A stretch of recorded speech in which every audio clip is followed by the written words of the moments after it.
Pineapple കൊണ്ട് ഹൽവ ഉണ്ടാക്കിയാലോ? ഇതിനായി ഒരു പൈനാപ്പിളിൻ്റെ പകുതി ചെറുതായി മുറിച്ച് മിക്സിയിലിട്ടൊന്ന് ബ്ലെൻഡ് ചെയ്തെടുക്കാം. ഇതൊന്ന് അരിച്ച് ഈ ജ്യൂസ് മാറ്റി വയ്ക്കാം. മറ്റൊരു ബൗളിലേക്ക് 3 ടേബിൾ സ്പൂൺ കോൺഫ്ലോർ ചേർക്കാം. ഇതിലേക്ക് അര കപ്പ് വെള്ളം കൂടി ചേർത്ത് കട്ടയില്ലാതെ ഇളക്കി മാറ്റി വയ്ക്കാം.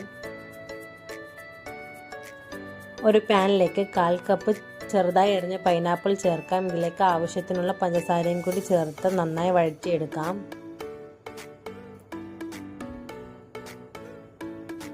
മറ്റൊരു പാനിൽ 3 ടേബിൾ സ്പൂൺ നെയ്യ് ഒഴിക്കാം. ഇതിലേക്ക് മുന്തിരിയും കാഷ്യൂസും ഇട്ട് റോസ്റ്റ് ചെയ്തെടുക്കാം. സെയിം പാനിലേക്ക് മാറ്റി വെച്ച പൈനാപ്പിൾ ജ്യൂസ് കൂടി ഒഴിച്ചു കൊടുക്കാം. ഇതിൻ്റെ ഫുൾ വീഡിയോ നമ്മുടെ ചാനലായ ഷിമീസ് ഹെവനിലുണ്ട്. തീർച്ചയായും എല്ലാവരും ഒന്ന് കയറി കാണണം. ഇതിലേക്ക് മധുരത്തിന് ആവശ്യമായ പഞ്ചസാര കൂടി ചേർത്ത് നന്നായി